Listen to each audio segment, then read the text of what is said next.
Since 2009 and the investiture of Barack Obama, the American presidential motor car seems infallible. It's known as the Beast. There are 10 of them.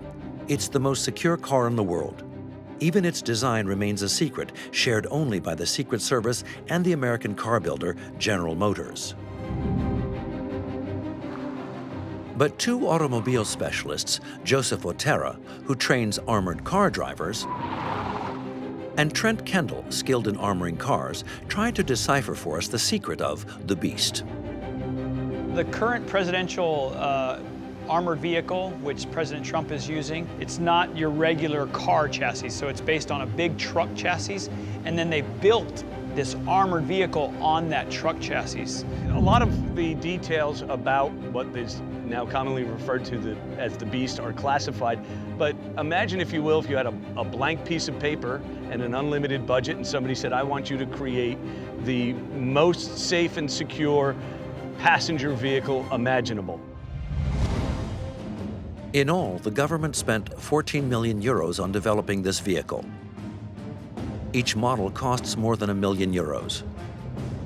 The American monster measures 6 meters in length and weighs nearly 7 tons, the weight being due to the vehicle's armor plating of almost 20 centimeters. You hear tales of doors weighing as much as Boeing doors, impossible to open from inside. In spite of having a V8 engine developing 300 horsepower, the car's top speed is 96 kilometers an hour. But all of these details are mere speculation. General Motors gives no information for security reasons. In the United States, in the state of Texas, we find the Texas Armoring Corporation, specialist in armoring vehicles, some of which are destined for heads of states on all 5 continents. Its boss revealed to us some of the secrets of this technological monster. To begin with, a standard car, but in the workshop, it will undergo a whole series of transformations. So this vehicle is being stripped right now.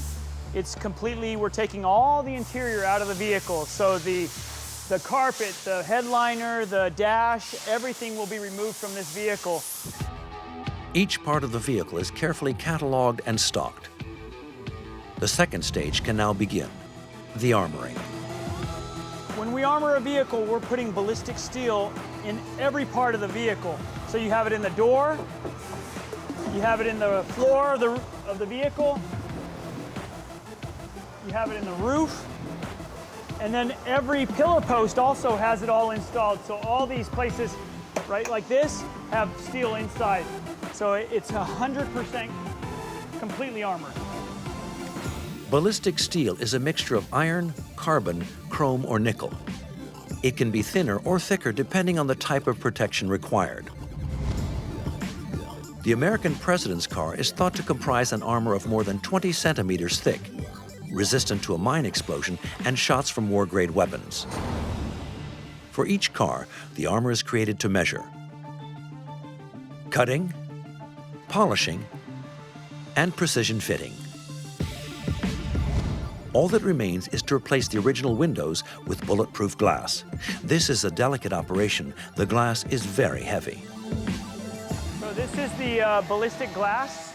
It's basically the back window for one of these Escalades. And it's approximately 60 pounds in weight. It's 40 millimeters thick, and it's going to stop AK-47, M16, that type of assault rifle. For the Beast, the car created for Barack Obama, then for Donald Trump, the windows are said to be composed of 5 layers of glass with a total thickness of 20 centimeters, between which there would be films of polycarbonate, a highly resistant plastic product. This technology has already been proven effective. The industry is going to repeat the test on a sample of 20 centimeter thick glass using war-grade weapons. So this weapon is a variant of the AK-47. It was actually produced by the famous Russian engineer Kalashnikov. For conformity certification, the gunman must follow a very precise procedure. The glass was rated for 3 shots inside of a 120 millimeter triangle. That's how they laboratory test the armor to make sure that it's certified to defeat those certain munitions.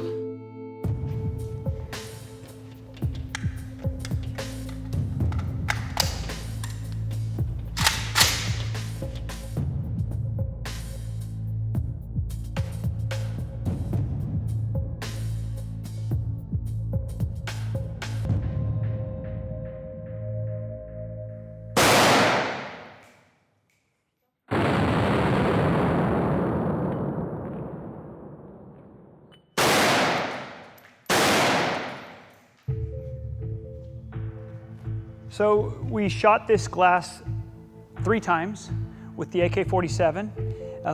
The first impact barely broke through the layers of glass, and then you can actually see some of the other impacts going a little bit deeper into the glass. You can actually see that the first layer of glass is all broken here, and then we'll pull out this piece of bullet. It's just a small piece of it that actually gets broken up into smaller pieces as it goes inside. And then you can see some of the other glass just falling out of there. As it penetrates the first layers of the glass, the bullet is shattered. That's the point of the multi-layered structure. The bullet, propelled at 2,500 kilometers per hour, acquires a force which breaks the glass, but when it reaches the plastic film, the force is turned on the bullet, which then disintegrates. This piece of glass can withstand probably about 50 shots of the same rifle.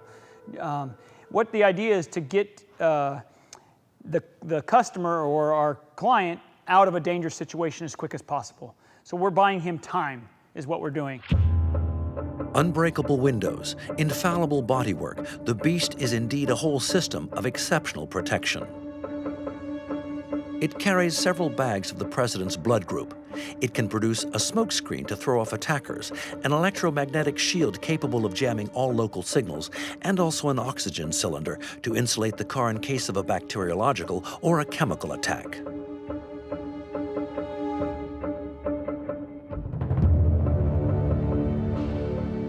It takes nearly 4 months to completely transform a vehicle. So this is completely armored. It's going to stop all the high-power rifles, the AK-47, the M16, grenades, any kind of IEDs, explosion underneath. It's going to be, the occupants are going to be fully protected. But in order to guarantee the protection of presidents, there have to be top-class drivers capable of driving 7-ton vehicles with ease. The Beast is driven by Secret Service agents trained for driving. And in New York, we find the Tony Scotti Vehicle Dynamics Institute, the most highly reputed center in the world for training armored car drivers. The president and the vice president are both protected by the Secret Service. And in fact, we've had the pleasure of training some of the Secret Service's evasive driving instructors. To train his drivers, Joseph has elaborated 2 tests. The first consists of avoiding obstacles while driving at high speed. We've got a sedan running through the slalom now, and this exercise allows them to feel the vehicle's cornering capabilities, what the vehicle feels like as it approaches its limits. This armored sports vehicle weighs 5 tons, 3 times more than the equivalent commercial vehicle. Big difference in the cornering capability, the weight, and even the length of the vehicle. So obviously the maximum speed at which we can drive through the exercise is going to be much lower. So let's go. We can go through at 80% of the vehicle's capability, which is approximately 28 miles an hour. Even though that seems slow to the average driver, when you're in such a heavy vehicle, you feel a lot more understeer. Got to make a lot more steering input to maintain control. Even at a modest speed, in a slalom, the road holding of a 5-ton vehicle is difficult to master. During a turn, the car is subjected to a centrifugal force. It's this force which pulls the driver to the outside. It allows its turn, but it can also provoke a rollover. In an armored vehicle, much heavier, the center of gravity is positioned higher than normal. This centrifugal force, proportional to the height of the center of gravity, is thus much greater. And in the case of a sharp bend, and with no training, the driver can quickly lose control of the vehicle. The second test consists of a simulation of an ambush. In this case, it will take the form of a zigzag.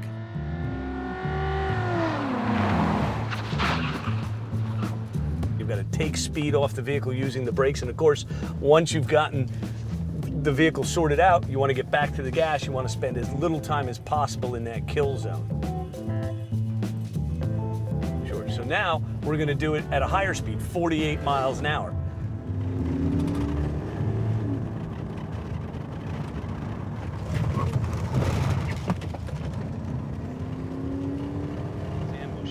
If I'm a good bad guy, I'm gonna do my best to limit your options to get out of that kill zone. Our job is to train drivers to be able to overcome the greatest amount of those obstacles that the adversary places in front of them in terms of time, distance, and maneuvering space. And doing that in a vehicle that is very heavy, may require some different techniques to get it to slow down or accelerate in order to maintain control in those environments.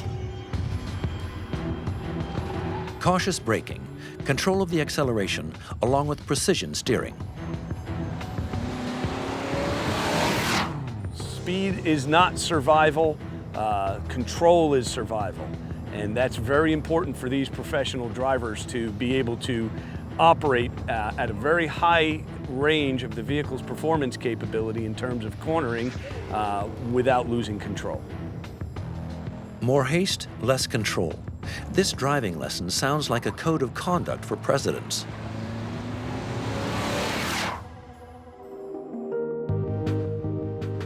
Since cars have existed, heads of state have made them a mark of their power, always at the technological forefront.